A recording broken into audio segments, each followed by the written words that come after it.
ये आपका आज का संपादकीय पाठ है। देखिए, संपादकीय पाठ ये आर्टिकल आपको प्रारंभिक परीक्षा, मुख्य परीक्षा में जब आप लोग आंसर राइटिंग करते हैं, निबंध लिखते हैं और इंटरव्यू, हर जगह मदद पहुंचाते हैं। चाहे आप लोग स्टेट पीसीएस एग्जाम की तैयारी कर रहे हो या सिविल सर्विस एग्जाम की तैयारी कर रहे हो, और यहाँ से एक सामान्य जानकारी भी आप लोगों को मिलती है, तो इन्हें आप लोग जरूर पढ़ा करिएगा। निराश करती नगरीय शासन व्यवस्था। और आप देखिए, शहरी क्षेत्रों में 98% रियायत के साथ दिल्ली देश का सबसे अधिक शहरीकृत राज्य है।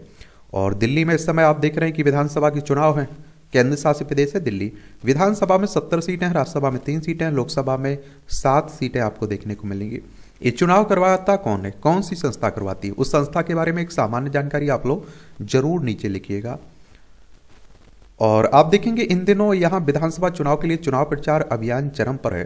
राजनीतिक आरोप प्रत्यारोप का सिलसिला भी कायम है। पानी में जहर अमोनिया ताजा प्रसंग है जिस पर राजनीति गर्म है। दिल्ली के लोग पुराने राजनगर इलाके में जलभराव के कारण एक कोचिंग सेंटर में सिविल सेवा के 3 अभ्यर्थियों की मृत्यु की घटना भी नहीं भूले। और मई 2024 में ऑक्सफोर्ड इकोनॉमिक्स ने दुनिया के बड़े शहरों का एक अध्ययन जारी किया था, और जिसमें दिल्ली को 1000 शहरों में 350वें स्थान पर रखा गया था। और यह सही है कि दिल्ली ने आर्थिक और मानव पूंजी सूचकांक में ऊंचा स्थान हासिल किया, लेकिन जीवन की गुणवत्ता, पर्यावरण शासन के मामले में यह मीलों पीछे है। वर्तमान विधानसभा चुनाव में नागरिकों से जुड़े जो मुद्दे सतह पर हैं, उनमें टूटी सड़कें, खराब सीवरेज, स्वच्छ पेयजल की उपलब्धता, लड़कियों और महिलाओं की सुरक्षा, कचरा कुप्रबंधन के कारण उभरे कूड़े के पहाड़ और अनियंत्रित प्रदूषण शामिल है। दरअसल अपने देश में शहरी शासन व्यवस्था की खामियों से ही ग्रस्त हैं, और बेतरतीब विकास और असुरक्षित इमारतें, सड़कें, कमजोर सिटी सिस्टम का ही नतीजा है। यहाँ ना तो अधिकारों का सही तरह वितरण है और ना ही पैसे खर्च करने की सुविचारित तौर तरीके हैं। और नगरीय शासन प्रणाली लोगों से पूरी तरह कटी हुई है। यह भारत में शहरी इलाकों की आम स्थिति है, और दिल्ली का राष्ट्रीय राजधानी क्षेत्र भी कोई अपवाद नहीं है। सच तो यह है कि यह शहर राज्य से इस देश के लिए कोई उदाहरण प्रस्तुत नहीं करता है। और दिल्ली शायद देश का एकमात्र मेट्रो शहर है जहां मेयर का कार्यकाल केवल 1 वर्ष का है। शहर में तमाम सिविल एजेंसियां हैं जो निर्वाचित मेयर और आप देखिए दिल्ली नगर निगम एमसीडी की काउंसिल के प्रति जवाबदेह ही नहीं है। और प्लानिंग, जमीन के इस्तेमाल, जलापूर्ति और स्थानीय परिवहन जैसे अहम मसलों में भी एमसीडी की कोई भूमिका नहीं है। और हम जानते हैं कि दिल्ली को पूर्ण राज्य का दर्जा हासिल नहीं है। इस दर्जे के बिना अधिकारों का केंद्र सरकार, राज्य सरकारों के बीच बंटवारा हो जाता है, और इसकी कीमत एमसीडी को अपने हितों के साथ समझौता करके चुकानी पड़ती है। इसके बावजूद यह निराशाजनक है कि चुनावी मैदान में उतरे प्रमुख राजनीतिक दलों के बीच स्थानीय सरकार की मजबूती, महानगरीय प्रशासन का एक व्यवहारिक सुचारू ढांचा प्रस्तुत करने का वादा नदारद है। वास्तव में दिल्ली आज जिन समस्याओं से ग्रस्त है, उनके स्थायी समाधान के लिए नीति नियामकों का लचर रवैया भारी पड़ रहा है। राजनीतिक दलों ने वोटरों को सीधे लाभ पहुंचाने की घोषणा को अपने लिए अधिक अनुकूल पाया कि हमारी सरकार आई तो हम ये देंगे फ्री में। उन्हें लगता है कि ये घोषणाएं उनके लिए ज्यादा फायदेमंद है, बजाय इसके कि आम लोगों को शहर की प्रगति से जोड़ा जाए। किफायती आवास, साफ स्वच्छ वातावरण, जल भराव की रोकथाम, स्वच्छ हवा जैसी लोगों की जो बुनियादी जरूरतें हैं, उनकी पूर्ति तभी संभव है जब समाधान तलाशने और उन्हें लागू करने के उपायों से लोगों को सक्रिय रूप से जोड़ा जाए। और आप देखिए, वर्ष 1992 में किए गए 74वें संविधान संशोधन से न केवल नगरीय निकायों को संवैधानिक दर्जा मिला, बल्कि इससे जमीनी स्तर पर विकेंद्रीकरण के लिए लोगों की सहभागिता की नींव भी पड़ी। और आप देखेंगे कि यह संशोधन शक्तियों के निर्धारण से लेकर निकायों के कामकाज, कोष आदि का प्रबंधन करने वाला था। संविधान ने स्पष्ट रूप से यह अपेक्षा व्यक्त की कि शासन को न केवल लोगों के अधिकतम करीब लाना चाहिए, बल्कि विकास से जुड़ी गतिविधियों के नियोजन में भी आम जनता की सहभागिता सुनिश्चित की जानी चाहिए। यह कहने में संकोच नहीं है कि दिल्ली समेत देश के ज्यादातर राज्यों की इस संवैधानिक संशोधन को उनकी सही भावना में लागू करने में नितांत असफल साबित हुए। दिल्ली में वार्ड कमेटियां या क्षेत्र सभाएं जैसा कोई औपचारिक प्लेटफॉर्म नहीं है। यह कल्पना की थी कि जिस तरह गांवों में ग्राम सभाएं हैं, ठीक उसी तरह शहरों में क्षेत्र सभाएं संचालित होंगी, और इन सभाओं में निर्वाचित प्रतिनिधि, एमसीडी के अधिकारी, दूसरी सिविल एजेंसियों के प्रतिनिधि और आम जन एक साथ मिल बैठकर नियमित रूप से अपने इलाके की समस्याओं पर चर्चा करेंगे, उनके समाधान हासिल करने की कोशिश करेंगे। और आप देखेंगे कि आप देखते हैं कि क्या है यह वह मंच होता जिस पर सामान्य समस्याओं की हल की जिम्मेदारी होती, जैसे कि वह यह तय करती कि कूड़े को कैसे उठाना है और उसका उपचार कहाँ और किस तरह किया जाना है। हालांकि 2016-17 में तत्कालीन दिल्ली सरकार ने 70 विधानसभा क्षेत्रों में 3000 मोहल्ला, या आप देखते हैं कि क्लिनिक, मोहल्ला सभाओं के औपचारिक गठन का प्रस्ताव रखा था। इस सुधार के तहत दिल्ली को 3000 से 6000 वोटरों वाले इलाकों में बांटा गया और हर क्षेत्र के लिए मोहल्ला सभा बनाने का प्रस्ताव था। हर मोहल्ला सभा की प्रति माह बैठक होनी थी और आप देखते हैं कि जिसमें अधिकारी लोगों की जरूरतों के अनुसार योजनाओं की प्राथमिकता तय करनी, वार्षिक बजट के लिए अपने सुझाव देते और लाभार्थियों की पहचान पारदर्शी तरीके से करते। इसके अलावा मोहल्ला सभा को लोगों की शिकायतों का तत्काल समाधान करना था, लेकिन दुर्भाग्य से यह प्रस्ताव कभी हकीकत का रूप नहीं ले सका। दिल्ली को रहने के लिए बेहतर स्थान बनाने के लिए लोगों की सहभागिता का सपना अधूरा का अधूरा ही रह गया। दुर्भाग्य से इस चुनाव में भी मुद्दा नहीं बन पा रहा है। 2 करोड़ से अधिक लोगों को ठिकाना देने वाली देश की राजधानी कहीं बेहतर केंद्रित नगरीय शासन की हकदार है। एक ऐसा शासन जो दिल्ली को विश्व स्तरीय शहर बना सके और 21वीं सदी के शहरी भारत के लिए एक आदर्श केंद्र के रूप में स्थापित कर सके। लेखक नीति निर्धारक समूह जनाग्रह में नगरीय शासन के विशेषज्ञ हैं। इनका नाम है, आप देखिए, मानसी वर्मा और देखिए संतोष नारगुंड, इनके द्वारा यह आर्टिकल लिखा गया है। अब आप देखिए दिल्ली में आप देखते हैं कि वायु प्रदूषण की कितनी जहरीली हवा हो जाती है, सांस लेना दुश्वार हो जाता है, आप लोगों को पता है। लेकिन आप देखते हैं कि अभी चुनावी मुद्दे में वो बातें नहीं उठा रही हैं।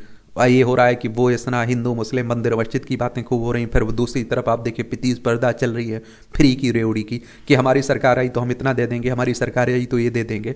हकीकत के जो मुद्दे हैं वो इस चुनाव से गायब दिखाई दे रहे हैं, क्योंकि पर्यावरण प्रदूषण, वायु प्रदूषण, जल प्रदूषण, यहाँ सबसे बड़े मुद्दे होने चाहिए थे चुनाव में, लेकिन वो नहीं दिखाई दे रहे हैं। दुर्भाग्य ही कहिए जनता का।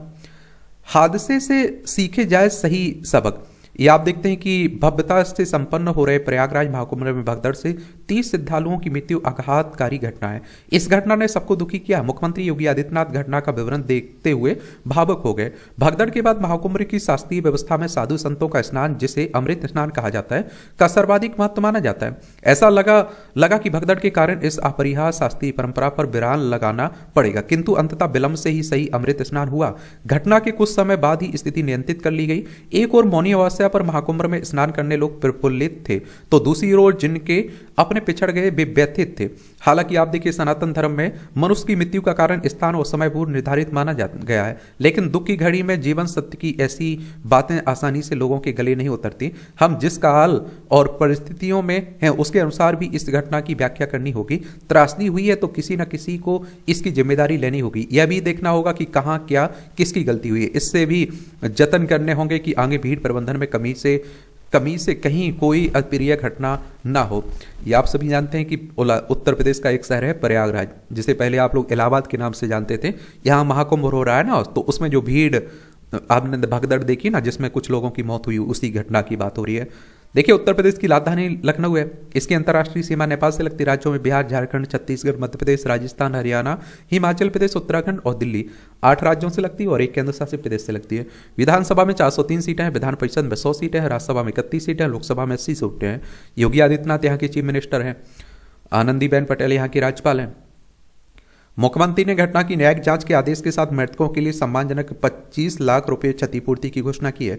घटना के निश्चित कारणों की जानकारी जांच रिपोर्ट से ही सामने आएगी, लेकिन वीआईपी व्यवस्था पर प्रश्न चिन्ह उठाने वाले नेताओं को स्वयं के अंदर झांकना चाहिए। क्या वे इसे छोड़ सकते हैं?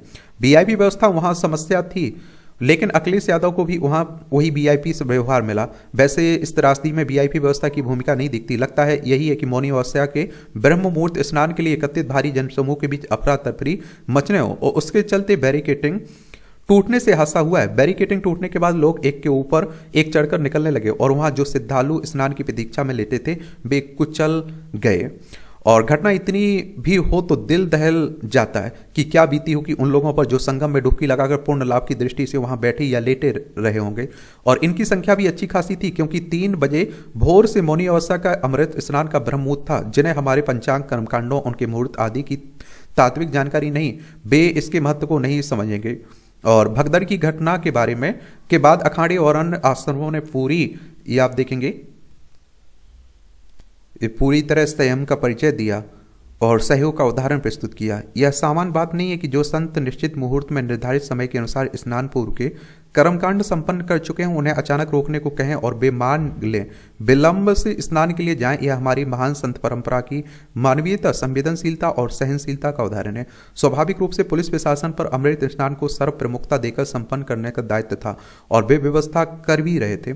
मौनी अवस्था पर स्नान के लिए जितनी बड़ी संख्या एकत्रित हुई उसका आप देखेंगे क्या उसका दबाव पुलिस प्रशासन पर बिल्कुल रहा। भोर 3 बजे से अमृत स्नान होना था। अखाड़ों संतों की निर्धारित सवाइयां आनी थी और जिन्हें निर्बाध रूप से संपन्न कराना था। इसलिए संभव है कि आम लोगों को उसके पहले स्नान कराकर कुछ घाटों को खाली करने की योजना रही हो। मौनी अवस्था पर करीब 8 से 10 करोड़ की संख्या प्रयागराज में पहुंच चुकी है। यह विश्व के किसी शहर ही नहीं, अनेक देशों की आबादी से भी ज्यादा संख्या है। यह सच है कि प्रदेश सरकार ने अपने स्तर से स्वतंत्र भारत के इतिहास की सर्वश्रेष्ठ व्यवस्था करने की कोशिश की, लेकिन अनेक स्थानों पर पुलिस प्रशासन का व्यवहार उनके अनुरूप नहीं दिखा और निर्माण में लगे ठेकेदारों से लेकर सुपरवाइजरों तक ने भी अपने सारे कार्यों को मानक के रूप में अंजाम नहीं दिया। जोखिम से बचने की दृष्टि से अतिवादी सुरक्षा व्यवस्था नहीं होनी चाहिए और जहां आवश्यकता नहीं हो उन रास्तों को भी बैरिकेड से घेर देने के कारण पहले से ही प्रयागराज में ट्रैफिक जाम की समस्या थी। आवश्यकता अनुसार बदलाव के लिए कोई कदम उठाने को तैयार नहीं था। अब घटना के बाद महाकुंभ को वाहन निषिद्ध क्षेत्र घोषित करना भी एक तरह का अतिवादी कदम है।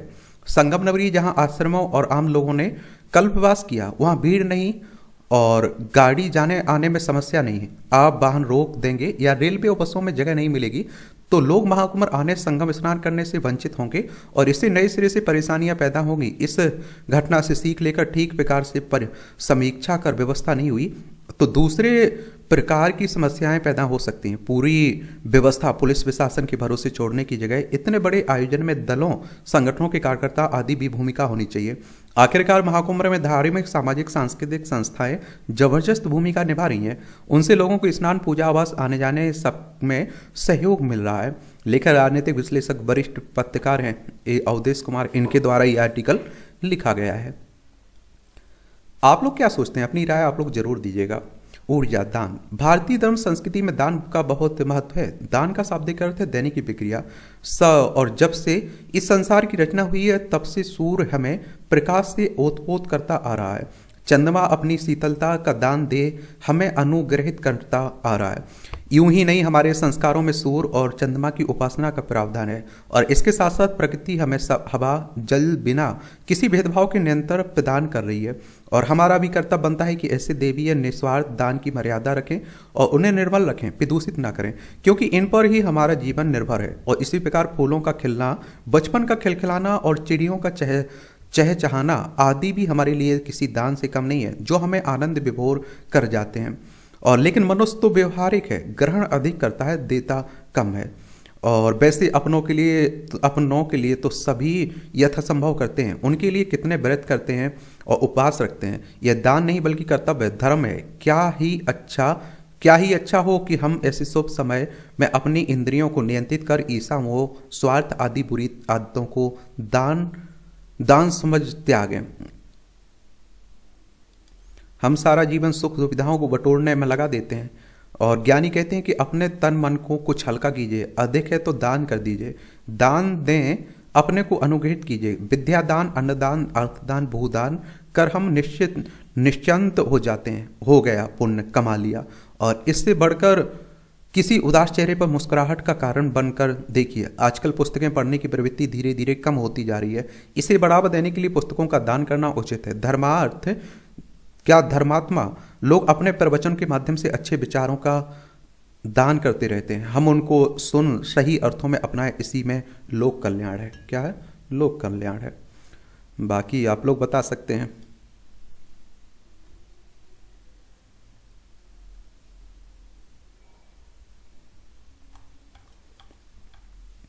राष्ट्रपति पर कटाक्ष। संसद के बजट सत्र के पहले राष्ट्रपति के अभिभाषण पर सोनिया गांधी ने जिस तरह अपनी प्रतिक्रिया व्यक्त की उस पर विवाद हो जाने पर हैरानी नहीं है। यह समझ आता है कि विपक्ष को राष्ट्रपति का अभिभाषण पसंद नहीं आता, वह उसमें खामी अवश्य निकालता है, लेकिन आमतौर पर यह काम तब होता है जब उनके अभिभाषण पर संसद में चर्चा हो रही हो। क्योंकि राष्ट्रपति का अभिभाषण सरकार की नीतियों को रेखांकित करता है, इसलिए विपक्ष को उसकी उसकी आलोचना का अधिकार होता है, वह इस अधिकार का उपयोग करता है और उसे करना भी चाहिए। लेकिन यह अच्छा नहीं हुआ कि सोनिया गांधी ने अभिभाषण के गुण दोष पर कोई टिप्पणी करने के स्थान पर राष्ट्रपति द्रौपदी मुर्मू पर ही तंज कस दिया। और उन्हें आप देखते हैं कि यह कहने की आवश्यकता नहीं थी कि आखिर तक आते आते राष्ट्रपति बहुत थक गई थी, कठिनाई से बोल पा रही थी, बेचारी महिला। पता नहीं सोनिया गांधी ने यह निष्कर्ष कैसे निकाल लिया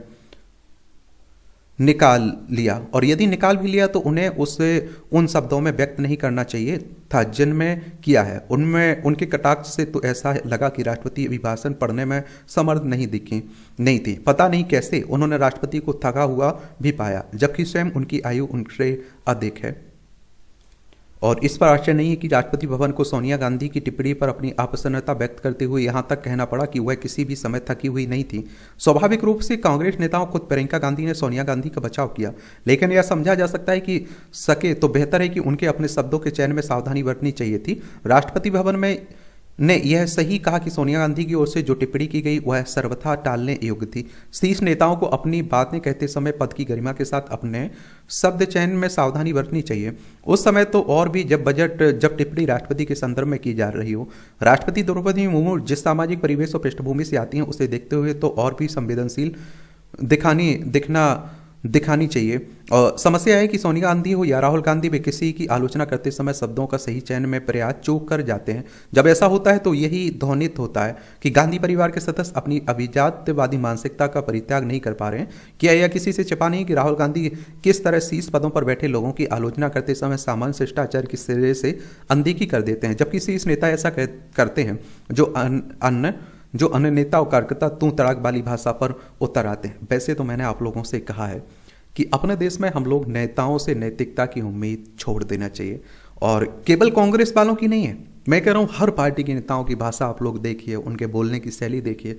मैं वही कह रहा हूँ कि आप अगर आज से जब कांग्रेस सत्ता में थी तो बीजेपी के जो विचार रहते थे उन्हें आप जाकर देखिए, और आज जब वो कांग्रेस विपक्ष में है तो कांग्रेस के क्या विचार है उन्हें देखिए आप लोग। दोनों में आप देखते हैं कि वो बदलता रहता है, 1 पे 11 सब पार्टियां हैं। आप देखेंगे ये मृग तृष्णा, तो मोबाइल पर वीडियो बनाकर रातों रात प्रसिद्धि और पैसा कमाने की मृग तृष्णा ने जन्मी विकृति अब समाज में विस्फोटक रूप स्वरूप लेती जा रही है। उत्तर प्रदेश के मुरादाबाद में 2 स्कूली छात्राओं द्वारा दादी की मौत का बहाना बनाकर बिना स्वजन की अनुमति वीडियो बनाने के लिए कश्मीर की राह पकड़ लेने का प्रकरण चिंतित करने वाला है।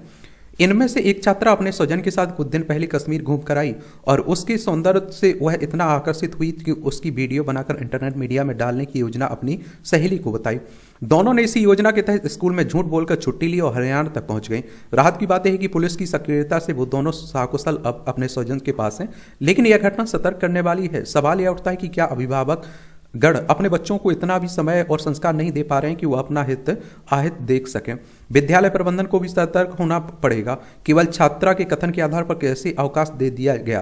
किशोर वह कल्पनाओं की उम्र होती है। वास्तविकता से परिचय कराना अभिभावक और शिक्षक की ही जिम्मेदारी, यह व्यक्तिगत नहीं समाज की सामूहिक चिंता का विषय है जिस पर आत्मचिंतन होना चाहिए।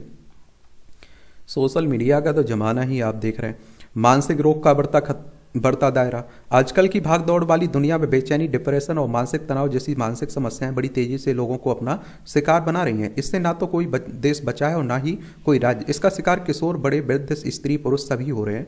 विशेष रूप से किशोरों में यह समस्या कुछ ज्यादा ही जटिल होती जा रही है। विश्व स्वास्थ्य संगठन WHO, संयुक्त राष्ट्र बाल कोष की mental health of children and young peoples नामक ताजा रिपोर्ट के अनुसार दुनिया में 10 से 19 वर्ष का प्रत्येक 7वां किशोर किसी न किसी प्रकार की मानसिक समस्या से जूझ रहा है। WHO की बात करें तो वर्ल्ड हेल्थ ऑर्गेनाइजेशन की बात हो रही है, और इसकी स्थापना 7 अप्रैल 1948 में हुई थी। जेनेवा, स्विट्जरलैंड में हेडक्वार्टर देखने को मिलेगा। यूनिसेफ की अगर हम लोग बात करें तो बात कर रहा हूँ यूनाइटेड नेशंस चिल्ड्रन फंड की। 11 दिसंबर 1946 में इसकी स्थापना हुई थी न्यूयॉर्क सिटी USA में इसका हेडक्वार्टर देखने को मिलेगा। और आप देखेंगे कि एक अनुमान के मुताबिक मानसिक स्वास्थ्य से जुड़ी लगभग 1/3 समस्याएं 14 साल की उम्र से पहले शुरू हो जाती हैं, जबकि इनमें से आधी समस्याएं 18 वर्ष से पहले सामने आने लगती हैं। तात्पर्य है कि जब हमारे मासूम बालावस्था से किशोर अवस्था की ओर बढ़ने लगते हैं सामान्यतः उसी दौरान मानसिक स्वास्थ्य से जुड़ी अलग अलग समस्याएं उन्हें अपना शिकार बनाने लगती हैं। यूनिसेफ की एक रिपोर्ट के अनुसार भारत में हर 7 में से एक किशोर डिप्रेशन का शिकार है। इंडियन जर्नल ऑफ साइकेट्री में वर्ष 2019 में प्रकाशित एक अध्ययन के अनुसार भारत में 5 करोड़ से अधिक किशोर मानसिक स्वास्थ्य से जुड़ी समस्याओं से जूझ रहे थे। इनमें से ज्यादातर किशोर बेचैनी और डिप्रेशन जैसी समस्या का सामना कर रहे थे। यूनिसेफ के अनुमान के मुताबिक कोरोना के बाद ये आंकड़े पहले की तुलना में बहुत ज्यादा बढ़े हैं। WHO के मुताबिक पूरी दुनिया में 30 करोड़ से ज्यादा लोग बेचैनी से जूझ रहे हैं। 28 करोड़ लोग डिप्रेशन का सामना कर रहे हैं। जर्नल द लेसेंट साइकेट्री में प्रकाशित एक अध्ययन के अनुसार ऑस्ट्रेलिया में 75% किशोर बेचैनी और डिप्रेशन से जूझ रहे हैं। विशेषज्ञों के अनुसार किशोरावस्था में लड़के लड़कियों में कई हार्मोनल और शारीरिक बदलाव हो रहे हैं और उसी दौरान उन्हें बोर्ड परीक्षाओं और कैरियर के लिए कोर्स चयन जैसी दबावों से भी गुजरना पड़ेगा। ऐसे में यदि उन्हें घर और स्कूल में उचित परिवेश नहीं मिले तो ये परिस्थितियां उनमें बेचैनी और डिप्रेशन पैदा कर देती हैं। और इनके अतिरिक्त हमारी प्रतिदिन की आदतों में शामिल हो चुके फास्ट फूड, सॉफ्ट ड्रिंक्स और इंटरनेट मीडिया भी बेचैनी और डिप्रेशन का कारण बन रहे हैं। इन मामलों में क्लिनिकल केयर से अधिक जरूरत बच्चों को इन मानसिक बीमारियों से बचाने से को लेकर रणनीतिक बनाए जाने की है। वहीं WHO एवं यूनिसेफ की रिपोर्ट में बच्चों के मानसिक स्वास्थ्य को बेहतर बनाने के लिए समुदाय आधारित मॉडल तैयार करने की बात कही गई। जब भी आप लोग कहीं आंसर राइटिंग कर रहे हैं, इस तरह के टॉपिक पर निबंध लिख रहे हैं, तो इसका उल्लेख आप लोग इस रिपोर्ट का कर सकते हैं आप लोग, ठीक है। यहाँ भी आप लोगों को टिप्पणियाँ देखने को मिल जाती हैं, देख लीजिएगा आप लोग, देखना हुआ अगर तो।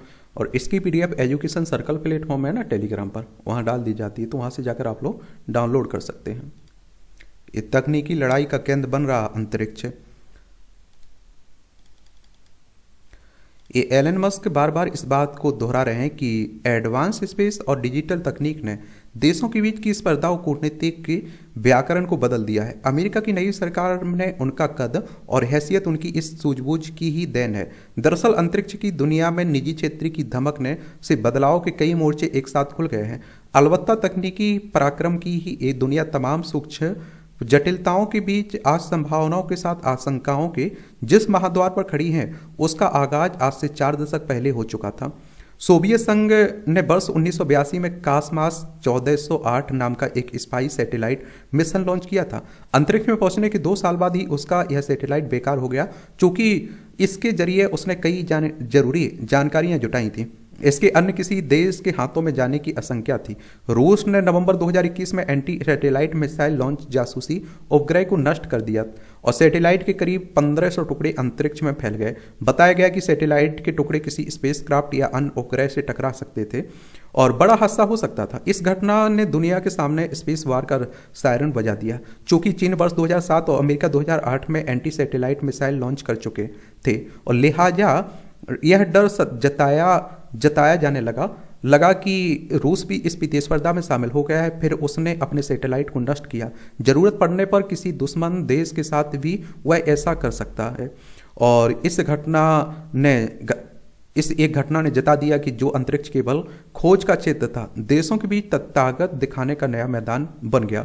जहां पहले सैटेलाइट रिसर्च मौसम की जानकारी और लोगों के जीवन को आसान बनाने की तकनीकों को बेहतर करने में भूमिका निभाते थे, अब खुफिया जानकारी सैन्य निगरानी और भविष्य की लड़ाई के लिए स्वयं को तैयार रखने के लिए इस्तेमाल हो रहे हैं और स्पेस जियोपॉलिटिकल वार का केंद्र बनते जा रहे हैं। और यही कारण है कि विकसित देश इस पर जमकर पैसा खर्च कर रहे हैं। स्पेस टेक्नोलॉजी आज अमेरिका, रूस, चीन और अन्य विकसित देशों के साथ वैश्विक पटल पर तेजी से आगे बढ़ने वाले भारत जैसे देश भी स्पेस टेक्नोलॉजी पर जमकर निवेश कर रहे हैं। क्या कर रहे हैं? निवेश कर रहे हैं।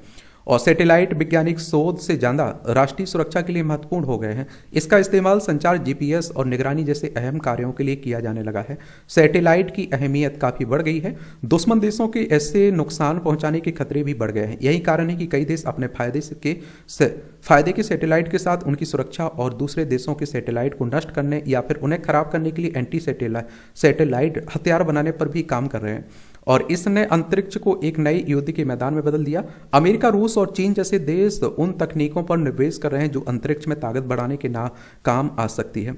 और इनमें मिसाइल, लेजर और रोबोटिक सिस्टम शामिल हैं। बढ़ता खतरा, सिस्टम का बढ़ता मिलिट्राइजेशन कई खतरों को जन्म दे रहा है और जिनमें सबसे बड़ा खतरा अंतरिक्ष में परमाणु हथियारों का इस्तेमाल है। स्पेस के लिए अब तक कोई पुख्ता कानून फ्रेमवर्क नहीं है, लेकिन अमेरिका के स्पेस में विवादित परमाणु हथियारों की परीक्षण के बाद 1967 में एक आउटर स्पेस संधि हुई थी और इसने अंतरिक्ष में परमाणु हथियारों के उपयोग पर रोक लगा दी थी। और लेकिन नई सैन्य तकनीकों और बदलते हालात ने इसे बेअसर कर दिया। और जब महज एक सैटेलाइट के 1500 टुकड़े ने लोगों को डरा दिया तो यह समझा जा सकता है कि जापान की तरह ही स्पेस में कभी परमाणु विस्फोट हुआ या फिर एक दूसरे के सैटेलाइट को तबाह करने की सिलसिला शुरू हो गया तो कितनी तबाही मच सकती है।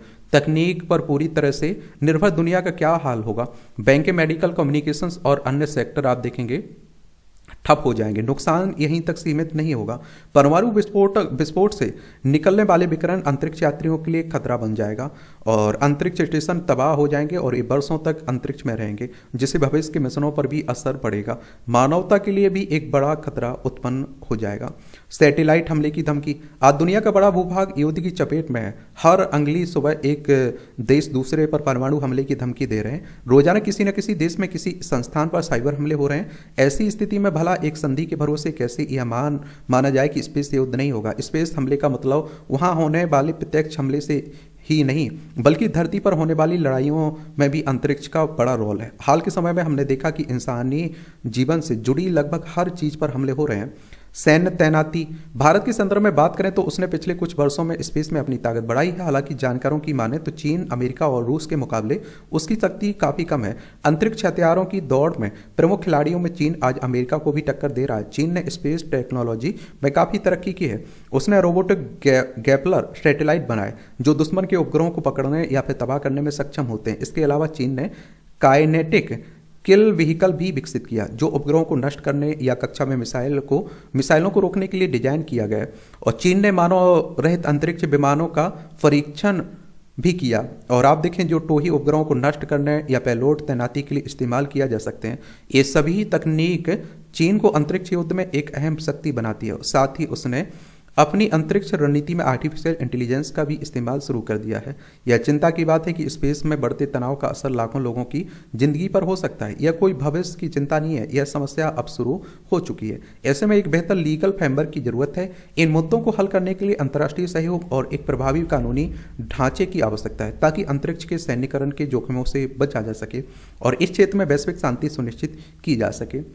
ये क्षुद्र ग्रह पर मिले जीवन के मूलभूत तत्व, सौरमंडल में विद्यमान छोटे वायुहीन, ये आप देखेंगे कि खगोलीय पिंड को क्षुद्र ग्रह कहा जाता है। इन क्षुद्र ग्रहों के बारे में माना जाता है कि उन्होंने अरबों साल पहले पृथ्वी पर पानी और जीवन के मूलभूत रासायनिक तत्वों को पहुंचाने में महत्वपूर्ण भूमिका निभाई। हालांकि पृथ्वी पर गिरने वाले उल्कापिंड क्षुद्र ग्रहों से आते हैं, लेकिन पृथ्वी के वायुमंडल और जैवमंडल के संपर्क में आने के कारण उनके अध्ययन में कठिनाइयां आती हैं। इस चुनौती से निपटने के लिए विज्ञानी अंतरिक्ष में ही क्षुद्र ग्रह से सीधे नमूने एकत्रित करने को प्राथमिकता देते हैं।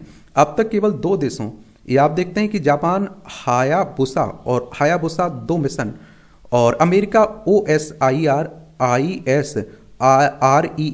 मिशन ने सफलतापूर्वक इस कार्य को अंजाम दिया है। अमेरिकी अंतरिक्ष एजेंसी नासा के रोबोटिक OSIRIS-REX अंतरिक्ष यान ने वर्ष 2020 में पृथ्वी के निकट स्थित क्षुद्र ग्रह पिंडों से नमूने एकत्रित किए थे जो लगभग 4.5 अरब साल पहले और सौर मंडल की शुरुआत के समय बना था। और प्रस्तुता विज्ञानियों का मानना है कि यह क्षुद्र ग्रह सौरमंडल की उत्पत्ति के समय का अवशेष है और इसमें प्राचीन कार्बनिक यौगिक मौजूद हो सकते हैं। अब नासा के गोडार्ड स्पेस फ्लाइट सेंटर में डॉक्टर डेनियल गेलेविन, डॉक्टर जेसन ड्वार्किन के नेतृत्व में विज्ञानियों की एक अंतर्राष्ट्रीय टीम ने इन नमूनों में अमोनिया और नाइट्रोजन युक्त घुलनशील कार्बनिक पदार्थों की खोज की सूचना दी। खोज के निष्कर्ष नेचर एस्ट्रोनॉमी जर्नल में प्रकाशित हुए और इस अध्ययन से अब तक के सबसे अच्छे साक्ष्य मिले और ऐसी अंतरिक्ष चट्टानों ने प्रारंभिक पृथ्वी पर उन कच्चे तत्वों को जन्म दिया होगा जिनसे जीवित जीवों की उत्पत्ति को बढ़ावा मिला होगा।